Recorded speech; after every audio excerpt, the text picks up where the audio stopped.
amarme? ¿Quién podrá comprar mi corazón? Cambiar de parecer, olvidando mi fe. Ni hambre ni dolor, angustia o traición me podrán separar de tu amor. Sin miedo a nada, yo vivo sin miedo a nada. Hola, hola, hola, ¿cómo están? Muy bienvenidos, sí, a vos que estás del otro lado, nosotros arrancando con este programón en Sala de Espera. En esta reunión de amigas de cada semana te estábamos esperando y eligiendo lo mejor para poder compartir esta hora que es tuya. Tomate una pausa, y si estás en el auto porque vas al trabajo o volvés, bueno, también poner volumen alto porque sé que este programa está buenísimo. Hoy tendremos el segmento de las pastillas que refrescan el alma. Sí, son esas pastillas de la voz de los niños. Hoy será con Alana Freiría, con sus 7 años, nuestra reportera que muchas veces nos está acompañando hoy con Isaías 40, versículo 29 al 31, estas palabras que hace pocos días nos compartió el pastor Pedro Ibarra, y nos hace bien, porque justamente son palabras que dan aliento. ¿Y cuál es la idea? Que la puedas memorizar. Por eso la vamos a repetir varias veces a lo largo del programa para que puedas, ¿no?, grabar en tu memoria las palabras de Dios que nos infunden ánimo, que nos infunden aliento. También tendremos de la mano de la productora Adriana Barraza historias que inspiran. Ella nos estará hablando de Najat Balau Belkacem, una historia de vida para tomar nota. Y luego pasando el mensaje con la profesora Alejandra Echeverri. Yo te recomiendo Cuaderno Virome porque realmente son todos temas diferentes, pero que cada uno va a traer, va a aportar algo para edificarnos. Y como cierre, tengo un temazo para compartir con ustedes. Escuchen bien, la verdad transformadora del Gólgota. ¡Wow! ¿Qué pasó en el Gólgota? ¿Cuándo nace el cristianismo? ¿En Belén o en el Gólgota? Bueno, todo eso en un ratito, además de unos temas musicales preciosos y mucho más. Siempre hay más porque preparamos lo mejor, así que avisa a tus amigos. Podés escucharnos por el celular, por la compu, podés escucharnos por la radio, por supuesto. Podés contactarte con nosotros a través de Facebook, el perfil en Sala de Espera, o Instagram en Sala de Espera FM. Y si algún programa no lo escuchaste o lo querés volver a escuchar o compartir como un regalo para alguien que está necesitando palabras de vida, bueno, en YouTube, en Sala de Espera, programa de radio, podés encontrar más de 200 programas tenés para elegir. Así que muy bienvenido, es tu tiempo y estamos con vos.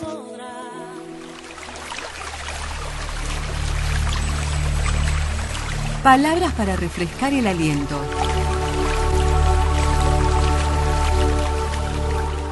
Él fortalece al cansado y acrecienta las fuerzas del débil. Aún los jóvenes se cansan, se fatigan y los muchachos tropiezan y caen.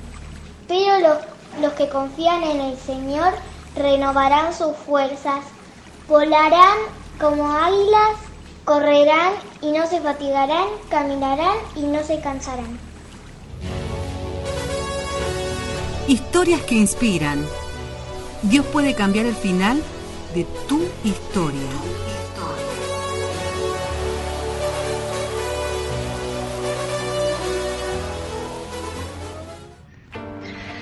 Dios les bendiga, queridos oyentes, bendiciones, equipo maravilloso de En Sala de Espera. Y tengo que confesarles que la vocecita de Alana me derrite, me encanta escucharla en cada emisión de este programa.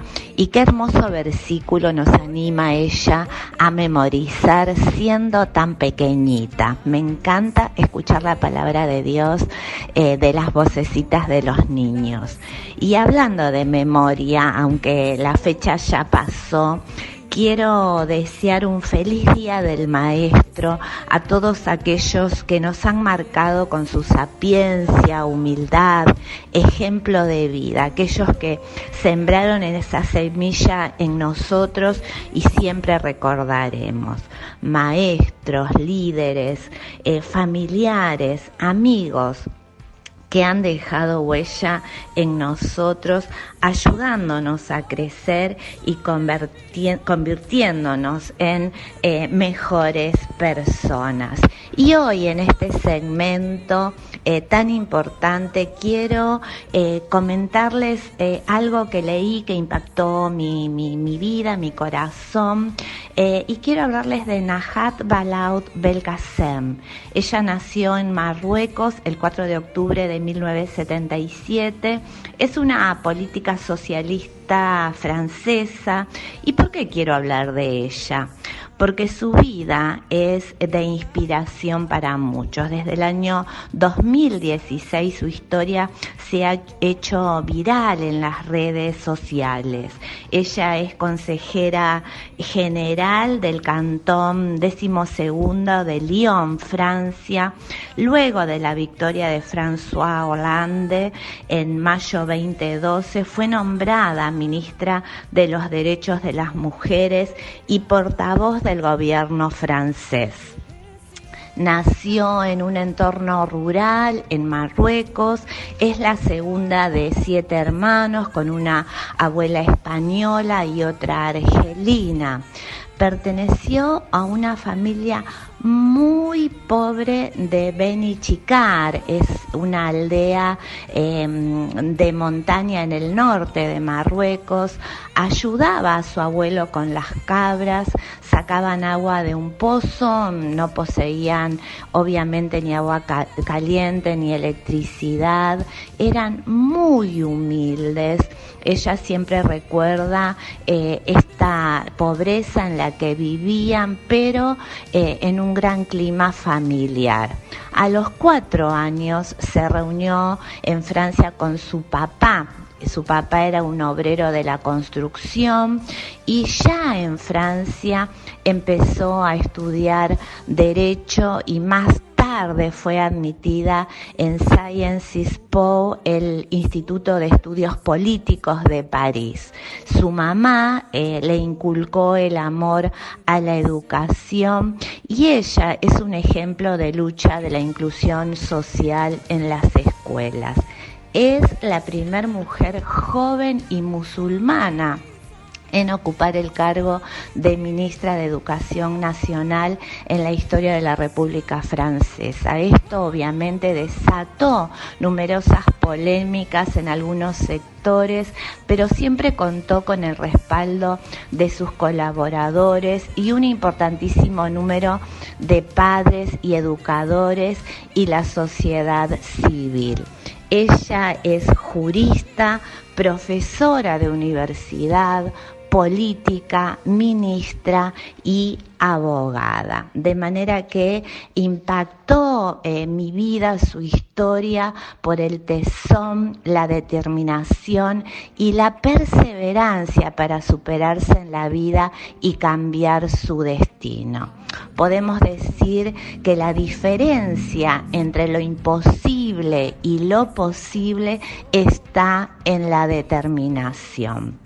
Y cuando leí la historia de Najat, vino a mi memoria el versículo de Job 8:7 que dice: y aunque tu principio haya sido pequeño, tu postrer estado será muy grande. Y nosotros como cristianos tenemos que reconocer que nuestro pasado no determinará el futuro que Dios ha preparado. Dios nunca nos llama a quedarnos en el pasado. Su voluntad es que pasemos a lo nuevo que Él tiene para nosotros. Todo nuestro pasado solo ha sido el proceso que Dios ha usado para bendecir nuestro futuro. Nada ha sido en vano, todo fue con el propósito de posicionarnos para lo que está por delante. todos nosotros, para poder transitar este peregrinar por la tierra, tenemos que fijarnos metas y direccionarnos, ¿no? A que esas direcciones que determinarán nuestro éxito. Antes de iniciar cada paso, es necesario que nos hagamos la pregunta: ¿hacia dónde me dirijo? Dios es nuestro capitán, Él es quien dirige nuestras barcas y bajo su dirección siempre llegaremos a puertos seguros. En el trayecto vamos a sufrir, reír, llorar, perseverar, pero hasta aquí nos ha traído el Señor. El Señor ha sido bueno con su pueblo y su anhelo es que su pueblo avance cada día. Él nos prometió que nunca nos dejaría abandonados en medio del camino. Cada escalón, cada paso que damos tiene un gran significado en nuestras vidas. Claro, si estos pasos no son dirigidos por Dios, la carrera sería monótona y vacía. Hemos ido avanzando de escalón a escalón porque Dios, por su misericordia, nos ha sostenido por medio de su palabra y sus promesas. Quizás vos que nos estás escuchando estés desanimado, desanimada, pero el mensaje de hoy nos dice que aunque tu principio sea pequeño, tu postrer estado será muy grande. Aunque vos quizás sienta que la carrera es lenta, que no tenés fuerzas para escalar, esperá en el Señor. Y acá viene lo que nos anima Lani a memorizar. Los que esperan al Señor tendrán nuevas fuerzas, levantarán alas como las águilas. Correrán y no se cansarán, caminarán y no se fatigarán. La Biblia está llena de ejemplos de hombres débiles, pequeños, que se han convertido en fuertes y poderosos. Por ejemplo, en su debilidad, Sansón mató a más filisteos cuando era débil que cuando estaba fuerte. Gedeón derrotó a miles con solo 300 hombres y él pensaba que era débil. Saúl, de la tribu más pequeña, de la familia más pequeña, de ahí levanta el Señor al primer rey de Israel. David, un niño pastor, el más pequeño de su casa, Dios lo convierte en el rey más memorable y amado de Israel. El más pequeño fue convertido en el más grande de su pueblo. De manera que aunque tu ojo físico vea que tu vida no avanza, métete en la palabra de Dios y verás y vas a ver cómo el ojo espiritual, con tu ojo espiritual vas a ver que tu vida va a avanzar. Si te sentís enfermo y eso te ha detenido, hoy el Señor tiene el poder para sanarte y levantarte. Tal vez sientas un gran dolor al ver a algún familiar envuelto en vicios. Descansa en el Señor y cree que para Él todo es posible. Quizás si tu matrimonio está en decadencia y tus finanzas son escasas y no tenés trabajo, confía plenamente en Dios. Entregale a Él todas tus cargas y Él te va a hacer descansar. Si tu fe está flaqueando, hoy el Señor las va a renovar, te va a fortalecer y te brinda sus promesas. Empezá a creerle a Dios con todas tus fuerzas. Habla con Él, decile cómo te sentís.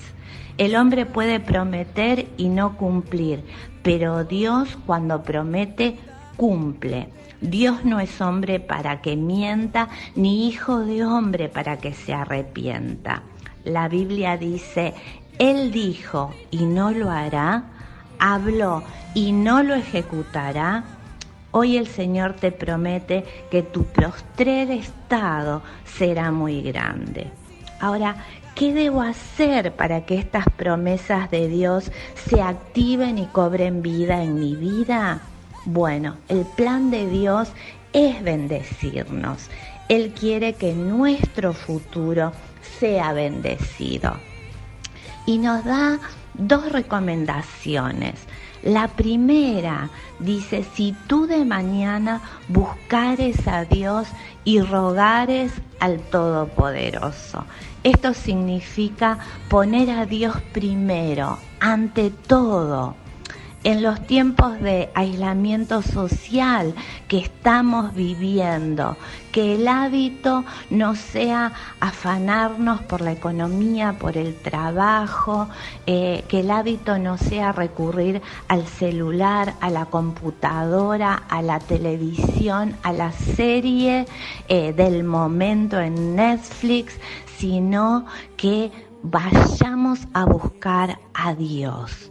La palabra de Dios nos dice en Mateo 6:33, mas buscad primeramente el reino de Dios y su justicia, y todas estas cosas os serán añadidas. Hay una gran diferencia cuando buscamos a Dios al levantarnos. Buscar a Dios en oración y alabanzas antes de empezar nuestro día o en todas las circunstancias que se presenten, resultan de bienestar a nuestras vidas. Cuando ponemos a Dios primero, Él por su misericordia nos guiará por el camino que debemos seguir, ¿no es cierto? Bajo la dirección de Dios nunca andaremos perdidos. Nuestro futuro no depende de nuestro intelecto o de las posesiones que hayamos obtenido a través de los años. Nuestro futuro depende del plan que Dios tiene para nosotros. Las Escrituras nos dicen en Job 8:5, si tú de mañana buscares a Dios y rogares al Todopoderoso, si fueres limpio y recto, ciertamente luego se despertará por ti y hará próspera la morada de tu justicia. Y aunque tu principio haya sido pequeño, tu postrer estado será muy grande. Mi dependencia proviene de Dios porque Él es mi prioridad. Y el segundo consejo dice, si fueres limpio y recto. Dios es omnisciente. Esto significa que Él tiene el poder de conocer todo. Dios tiene el poder de escudriñar el corazón. El Señor conoce cuando un corazón es limpio y cuando no lo es. No podemos engañar a Dios, pues Él conoce nuestros pensamientos como también el corazón. Un corazón limpio y recto es aquel que obedece los mandamientos de Dios y los pone por obra en su vida. Un corazón limpio y recto también es un corazón justo. Dios bendice al corazón justo y la palabra de Dios nos da más detalles para todo aquel que posee un corazón justo. Y dice lo siguiente, que el corazón justo será como árbol plantado junto a corrientes de agua, que da su fruto en su tiempo y su hoja no cae, y todo lo que hace prosperará. De manera que si vos que estás escuchando este mensaje, esta reflexión, si tu principio fue o sigue siendo pequeño, no te desanimes, recurrí a Dios. Él es la fuente de todo recurso y el único que puede lograr que tu postrer estado sea muy grande. Dios te bendiga.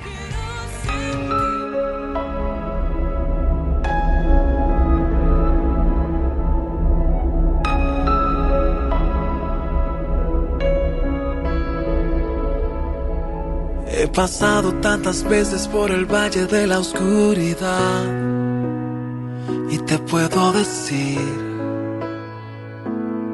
que es difícil estar allí y que tengo cicatrices que cuentan tantas historias que me han hecho crecer, pero ves, aún estoy aquí, más fuerte que nunca, y todo esto se debe a que he puesto mi confianza en aquel que me llamó y que su respaldo me prometió. Y nunca he estado solo, Dios nunca me ha abandonado. Y si todavía hoy estoy aquí, es porque tengo su fuerza. No estoy solo, la victoria siempre Él me ha dado. Y si ves que he podido vencer, es porque lo he entregado todo. He reconocido que es Él quien tiene el poder.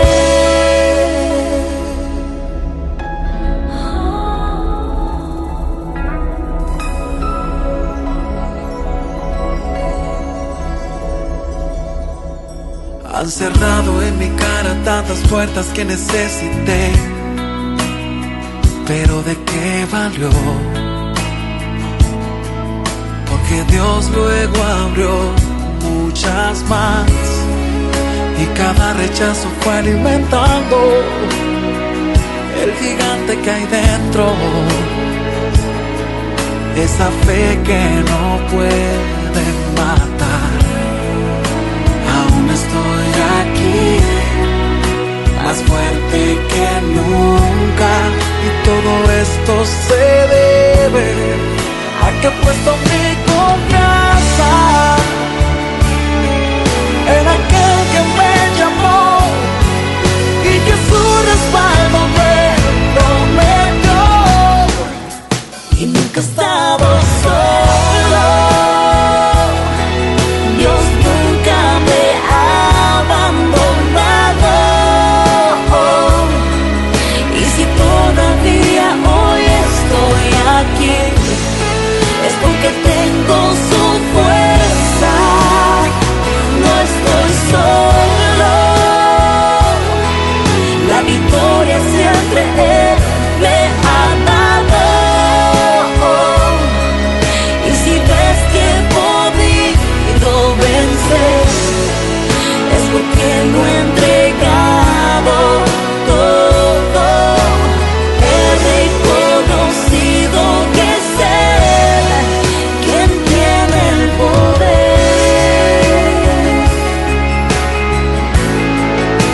Él nunca te dejará. Confía con tu corazón, tú no estás solo, tú no estás solo. Confía con tu corazón.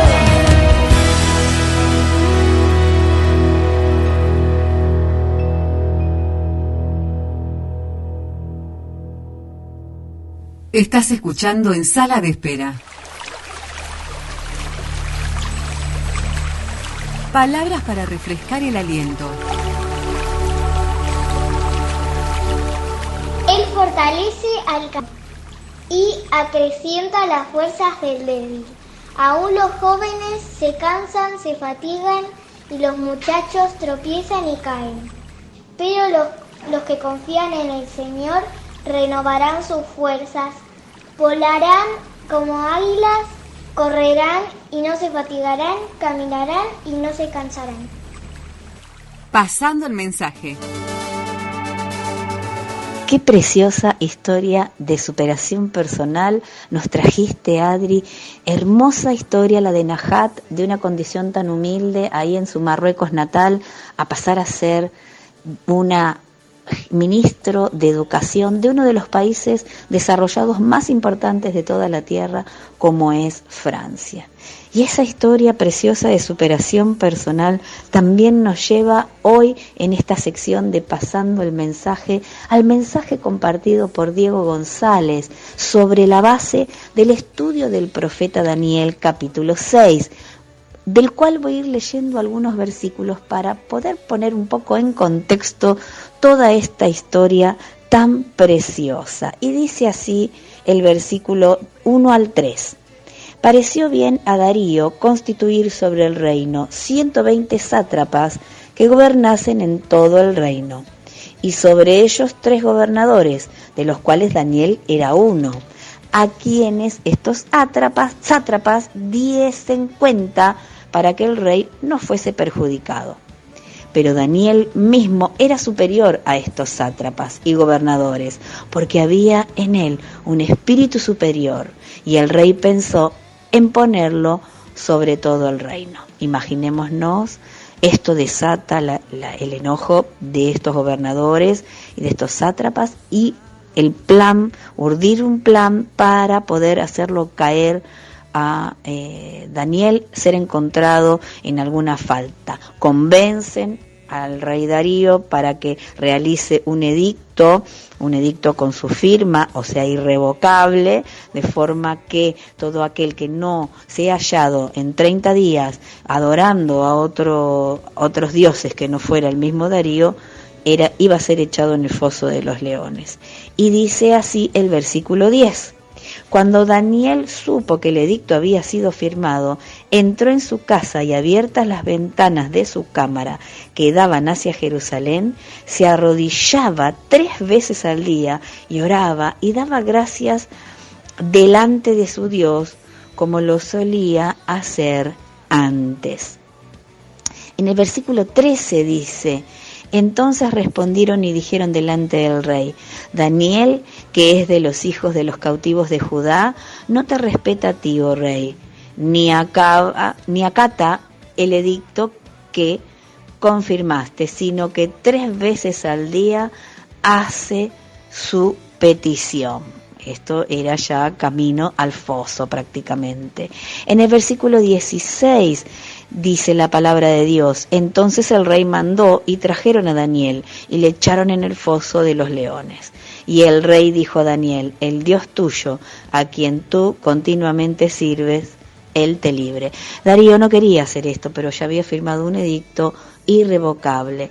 Versículo 20 al versículo 24 dice: y acercándose al foso llamó a voces a Daniel con voz triste, esto es Darío, y le dijo: Daniel, siervo del Dios viviente, el Dios tuyo, a quien tú continuamente sirves, ¿te ha podido librar de los leones?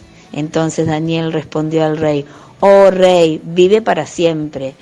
Mi Dios envió su ángel, el cual cerró la boca de los leones para que no hiciesen daño, porque ante él fui hallado inocente, y aún delante de ti, oh rey, yo no he hecho nada malo. Entonces se alegró el rey en gran manera a causa de él, y mandó a sacar a Daniel del foso. Y fue Daniel sacado del foso, y ninguna lesión se halló en él, porque había confiado en su Dios.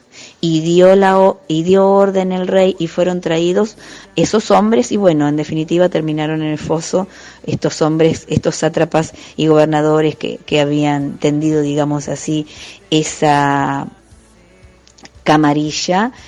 Y dice en el versículo 26: de parte mía es puesta esta ordenanza, esto establece Darío, que en todo dominio de mi reino todos teman, y también ante la presencia del Dios de Daniel. Teman y tiemblen ante la presencia del Dios de Daniel, porque Él es el Dios viviente y permanece. ¡Wow! Que este rey pagano piense así y proclame en definitiva esta palabra, ¿no? Entonces, aquí vemos que evidentemente el control de todo lo que ocurre lo tiene siempre el Señor. El contexto de toda esta historia tan preciosa lo podemos situar en el momento específicamente en el que la ciudad fue abordada por el rey Nabucodonosor en el año 587 a.C. Y Daniel, junto a un selecto grupo de jóvenes hebreos, fueron llevados cautivos, y esto también coincide con lo que dice Daniel en el capítulo 1, que en el año tercero del reinado de Joacim, rey de Judá, vino Nabucodonosor, rey de Babilonia, a Jerusalén, y la sitió. El Señor entregó todo en sus manos, todo se lo entregó a Babilonia. Nabucodonosor dijo a Aspenaz, que era su jefe de los eunucos, que trabajase, digamos así, en esta población y trajese de los hijos de Israel muchachos que reunieran las siguientes características. Bueno, que sean del linaje real de los príncipes de Israel, sin tacha, de buen parecer, enseñados en toda sabiduría, sabios en ciencia y de buen entendimiento, idóneos para estar en el palacio. Y propuso que se les enseñase las letras y lengua de los caldeos, o sea, un cambio total de sus costumbres. Era una manera de conquistar esta, el cambiarles absolutamente todo, ¿no? Todas sus costumbres, pasar por arriba todos sus derechos, digamos, y de esa manera ir alejándolos de su cultura para que incorporen la caldea. Entre ellos estaban Daniel, Ananías, Misael y Azarías. Justamente Daniel, de quien estamos hablando, cuyo nombre, mejor dicho, es El Señor es mi juez. Le fue cambiado el nombre junto con también a sus amigos, pero a Daniel lo llamaron específicamente Belsasar. O sea, él pasó a ser de El Señor es mi juez, que eso quiere decir Daniel, a Belsasar, que quiere decir Baal es tu protector. Qué tremendo esto, ¿no? Te cambian no solo tu nombre, el significado de adoración de tu nombre por la adoración de un Baal, de un enemigo, de un demonio. Entonces, ahí vemos la intención. Jerusalén representa el pacto de Dios con su pueblo, representaba la adoración a Dios, la cobertura. Pensemos en el corazón de Daniel, ¿no? Estaría en shock porque sus costumbres, sus familias, el tipo de reuniones, todo se había desvanecido. ¿Por qué Dios permitió esto? Por el pecado de Israel. Dios les había advertido y fue fiel en cumplir con lo que les había advertido. Dios es siempre fiel en cumplir lo que promete, ya sea bueno o malo. En el caso de la palabra Babilonia viene del griego y está relacionado con la palabra Babel, y en hebreo representa un sistema demoníaco que va desde Génesis hasta Apocalipsis. Representa el gobierno de lo diabólico, de los principados y de las potestades. Babilonia, así como Babel, significa confusión. Qué situación parecida a nuestra actualidad, ¿no? Viviendo nosotros en esa Babilonia, hoy una Babilonia actual, podríamos decir, donde todo es confusión. Babilonia, para conquistar, quería avasallar, obviamente, como dijimos hace un rato, las costumbres, el idioma, la identidad como nación, arrancarles los valores de Dios. Ofrecía lo mejor para que ellos renuncien a sus convicciones, creencias, pensamientos. Pensemos que estos muchachos estaban destinados al palacio junto con todos los privilegios de vivir en un palacio, ¿no? Entonces Babilonia ofrecía todo eso. El enemigo sabía que la única forma de derrotar al pueblo de Dios es hacer que el pueblo de Dios renuncie a Dios. Pero nuestro Dios es invencible. Dios es soberano, tiene los dominios debajo de él. Pero el pueblo puede ser vulnerable y puede confundirse. Y esa palabra clave es confusión. en donde uno se pregunta qué es lo bueno, qué es lo malo, las leyes actuales son buenas o es malas, hablan del matrimonio homosexual, de la identidad de género, incluso de pedofilia. Uno se puede llegar a preguntar, ¿tendrán razón? Y todo viene a confundir. ¿Cuál sería el problema? Es que sutilmente el enemigo va tomando lugar en la medida que no tomamos en serio nuestra santidad. Daniel y sus amigos tomaron una decisión frente a este sistema mundo: no contaminarse. Tuvieron, digamos así, todo lo que les podía ofrecer Nabucodonosor y su corte, pero no les interesó. En este tiempo de confusión que estamos viviendo, tiempo en que a lo bueno se lo llama malo y viceversa, Dios te va a llevar a una tierra firme. Como a Daniel, que se mantuvo firme en sus decisiones de santidad y marcaba la diferencia, se mantuvo en su altar y traía el cielo a la tierra. Esa santidad de Daniel era lo que molestaba, sí, a los sátrapas y a los gobernantes. Pero bueno, Daniel no aceptó ningún tipo de confusión, sino que al contrario, él provocó. ¿Qué hizo? 3 veces al día a la vista de todo el mundo, con las ventanas abiertas, oraba, provocó. Él sabía que Dios lo iba a defender. Todos sabemos qué pasa cuando hay un choque de poderes, digamos, contra el mal, y es que ese mal viene y enfrenta al Señor. Sabemos que están vencidos. Aunque se levanten los enemigos, no te podrán amedrentar, porque el Dios de Daniel está con vos. Daniel era un hombre de altares, de ayuno, y traía el cielo a la tierra. Entonces es tiempo de seguir con esos altares. El Señor está llamando a ese clamor, a la oración, a la santidad, para traer el cielo a la tierra. Sigamos en esos altares. A pesar de la adversidad, Daniel confiaba en Dios. Con sus 80 años, como cuando fue tirado en el foso de los leones, ahí vio esa intervención divina.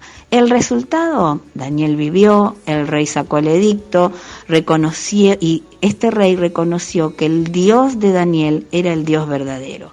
El mundo no termina con el reinado de Babilonia, sino con el reinado del Cordero. Y el Cordero es Jesús. Por eso, ahora nos vamos a ir a una tanda musical y vamos a escuchar este tema llamado Mi Dios, del Grupo Rojo.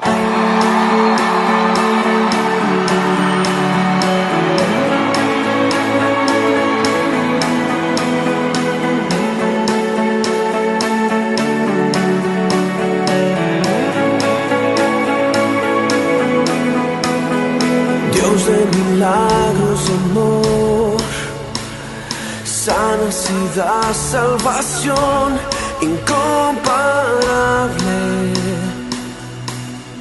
Eres tú, brillas en la oscuridad, clamamos con tu libertad incomparable. Eres tú, mi Dios es grande, mi Dios es fuerte.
Estás escuchando En Sala de Espera.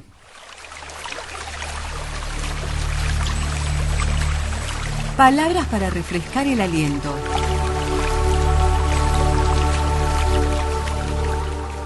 Él fortalece al cansado y acrecienta las fuerzas del débil. Aún los jóvenes se cansan, se fatigan y los muchachos tropiezan y caen. Pero los que confían en el Señor renovarán sus fuerzas, volarán como águilas, correrán y no se fatigarán, caminarán y no se cansarán.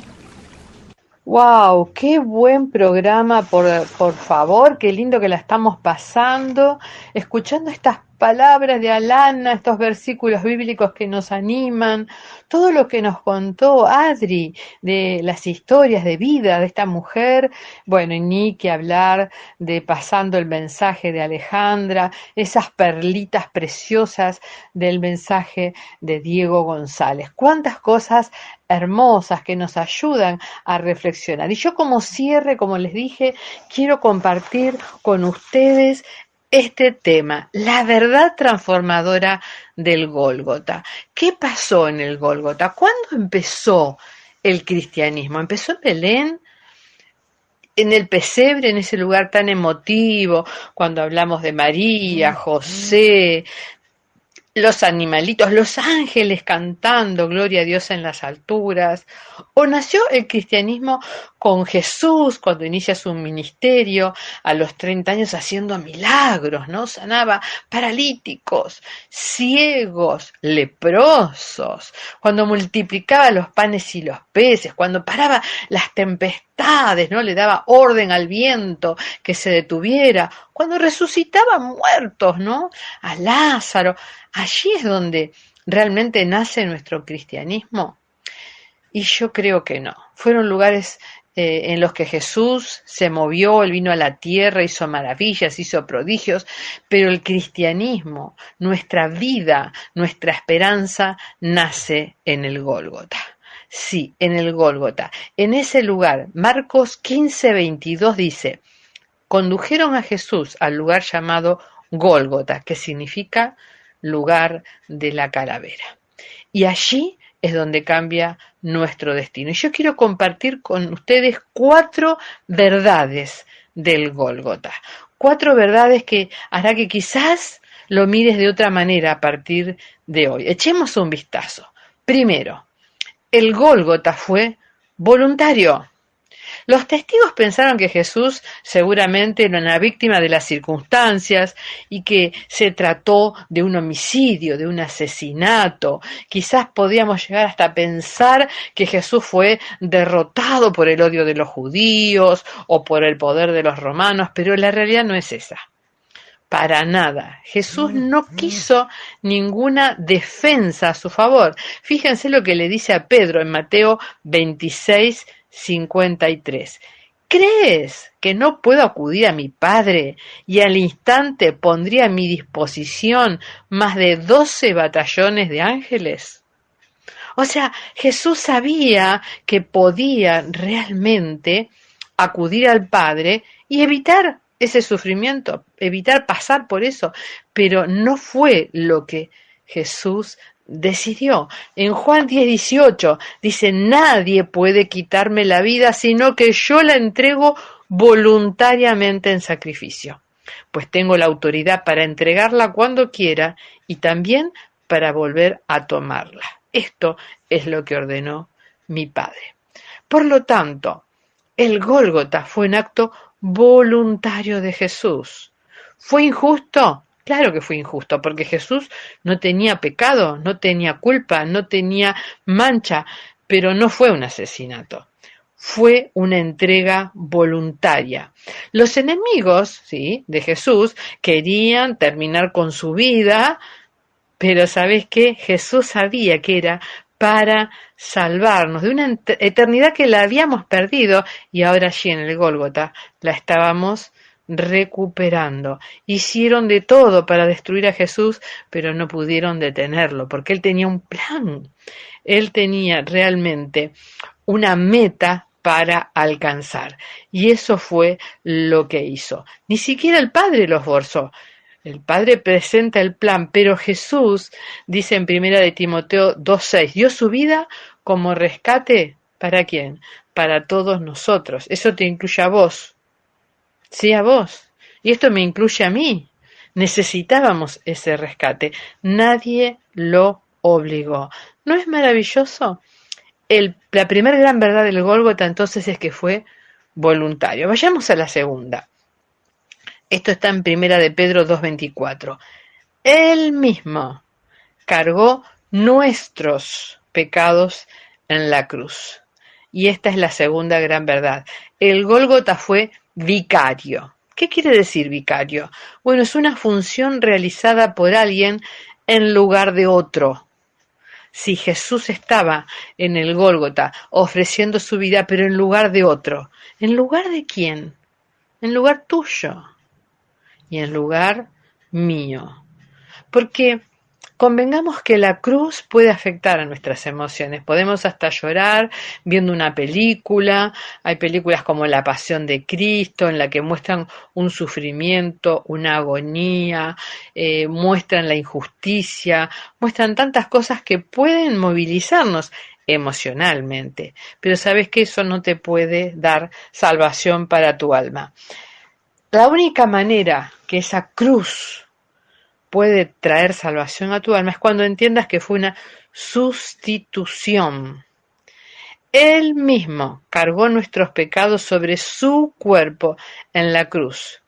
¿Para qué? Para que nosotros realmente recuperemos la salvación de nuestra alma. Si Jesús no hubiera cumplido su promesa en el Gólgota, lamentablemente nosotros no tendríamos posibilidad alguna de salvarnos. No hay manera, no hay obras buenas que podamos hacer, no hay acciones de piedad, no hay nada que vos o yo podamos hacer para ganarnos la salvación, porque somos absolutamente pecadores por naturaleza. Pero Jesús sufrió el castigo que nosotros merecíamos y así nos liberó y nos dio vida eterna. Qué importante, ¿no? Que podamos recibir esta sustitución, este sacrificio vicario de Jesús. Él lo hizo en nuestro lugar.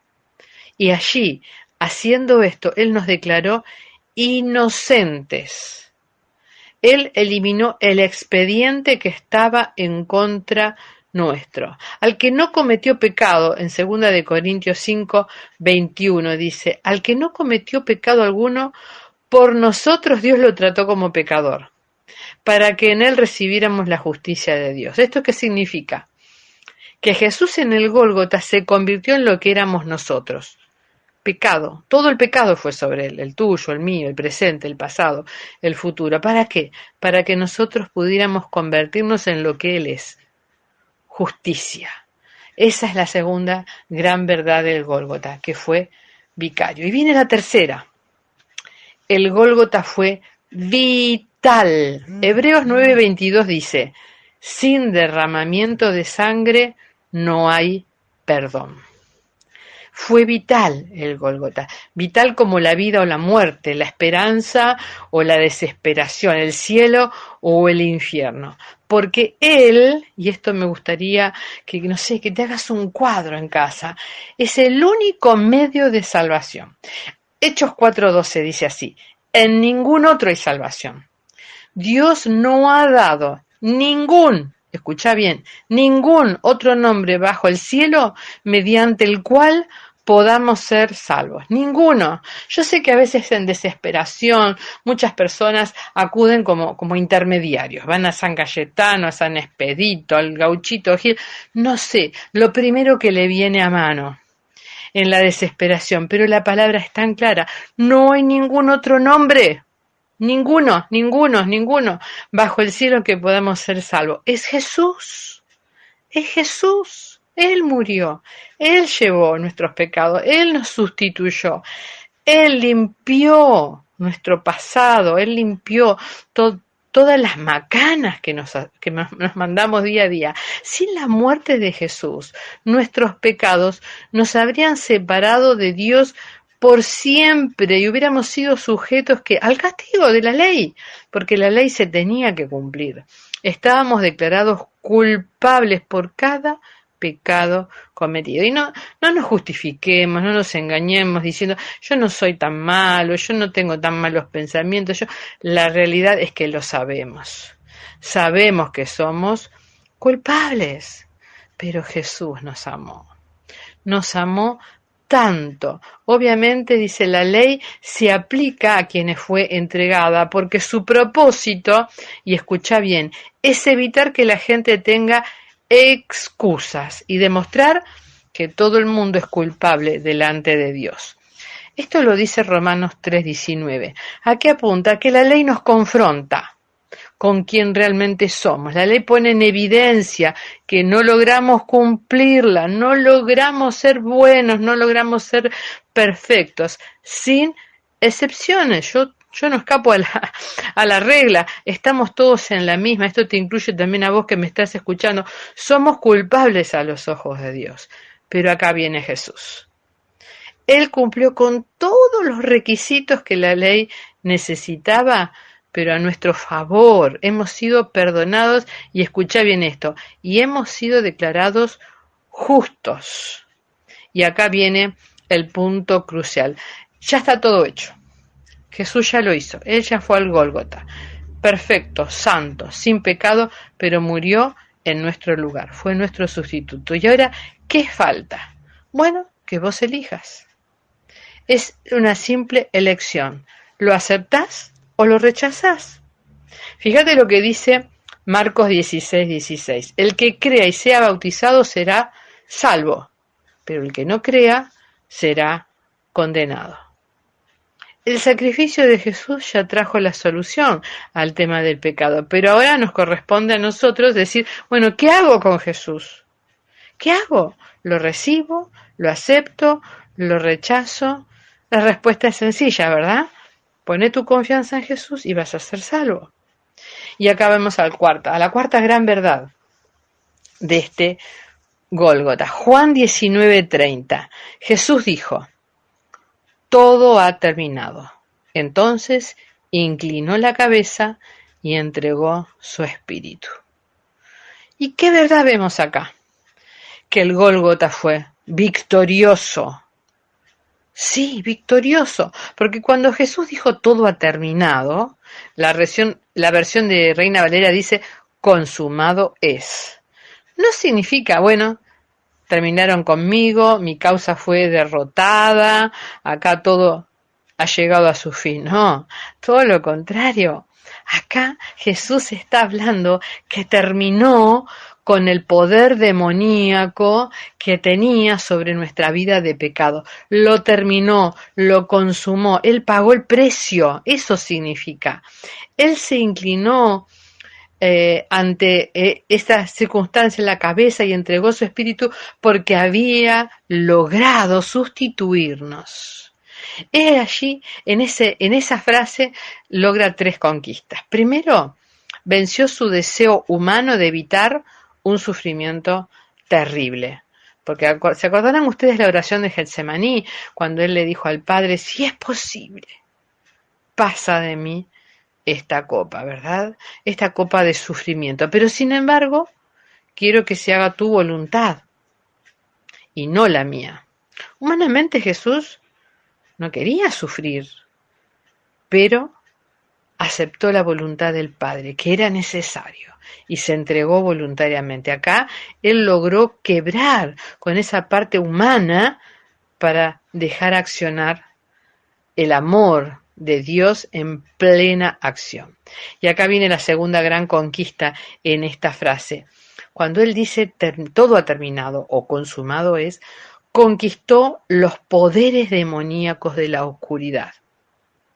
Los conquistó. Colosenses 2, versículo 15 dice así, de esta manera, desarmó a los gobernantes y a las autoridades espirituales, los avergonzó públicamente con su victoria sobre ellos en la cruz. tremendo. Acá Colosenses está describiendo que había un acta, un decreto contra cada uno de nosotros. Ahora, en la actualidad lo llamaríamos un expediente. Ahí detalladamente estaban todas las cosas que te condenaban a vos y a mí, pero con lujo de detalles. Pero ¿sabes qué hizo Jesús con ese expediente? Lo clavó en la cruz. Yo te invito a que leas Colosenses 2, lee todo el capítulo. Esa acta que nos era contraria, la clavó en la cruz, por lo tanto quedó anulada, quedó sin efecto. Ya Satanás no tiene autoridad contra tu vida y contra la mía si aceptamos esta sustitución de Jesús, si lo aceptamos como que Él fue el que murió en nuestro lugar. Y dice que a esos poderes demoníacos de la oscuridad los avergonzó públicamente con esa victoria en la cruz. Y acá viene la tercer gran victoria en ese todo ha terminado. Conquistó las obstinadas exigencias de la ley. La ley demanda que se pague por el pecado. La ley demanda que haya justicia. Fíjense, Romanos 10:4 dice, Cristo es el fin de la ley, para que todo el que cree reciba la justicia. ¿Cuál fue la justicia que Jesús logró en el Gólgota? El amor. El amor triunfó sobre la ley. Y yo cuando estaba reflexionando sobre esto pensaba, ¿y nosotros cómo pagamos a otro que nos ha fallado, que nos ha traicionado, que nos ha lastimado? ¿Qué le aplicamos? ¿La ley o le aplicamos el amor? Porque Jesús dice que el amor triunfó sobre la ley. Si no, jamás hubiéramos alcanzado tener la oportunidad de la vida eterna. Y fíjate algo más. Los discípulos recién ahora empiezan a entender de qué se trató todo lo que Jesús durante 3 años les estuvo enseñando. Ellos no lo terminaban de entender, pero 3 días después, cuando el sepulcro vacío probó que Jesús había obtenido la victoria sobre la muerte, ahí entendieron. Ahí creo que todos entendimos la gran victoria. Jesús había vencido a la muerte. Por eso, en el versículo 9 justamente dice, si confiesas con tu boca que Jesús es el Señor y crees en tu corazón que Dios lo levantó de entre los muertos, entonces serás salvo. Si confiesas, hoy es el día. Allí donde estás, confesá, Jesús es mi Salvador. Jesús murió allí en la cruz por mí, en mi lugar. Él me sustituyó, Él me reemplazó. Por eso estas 4 verdades del Gólgota, fue voluntario, fue vicario, fue vital y fue victorioso, hacen que yo cada día ame esa cruz. Cuánto yo amo esa cruz. Dios te bendiga. Nos reencontramos la próxima semana. En el monte Calvario estaba una cruz, emblema de afrenta y dolor. Mas yo amo esa cruz, donde murió mi Jesús por salvar al más vil pecador. Yo siempre amaré esa cruz, en sus triunfos mi gloria será. Y algún día en vez de una cruz, mi corona Jesús me dará.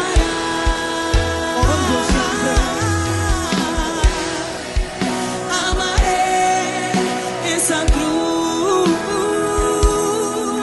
en sus triunfos mi gloria será. Y algún día, en vez de una cruz, mi corona Jesús me dará. yo siempre amaré esa cruz. En sus triunfos mi gloria será. Hoy algún día, y algún día, en vez de una cruz, mi corona Jesús me dará. En el monte Calvario estaba una cruz, emblema de afrenta y dolor.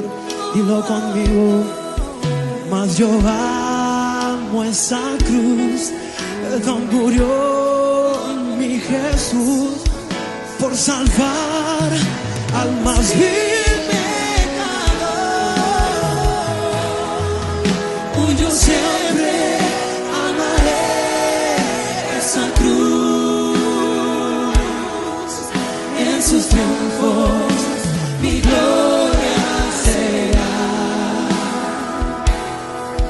Y algún día, en vez de una cruz, mi corona Jesús me dará.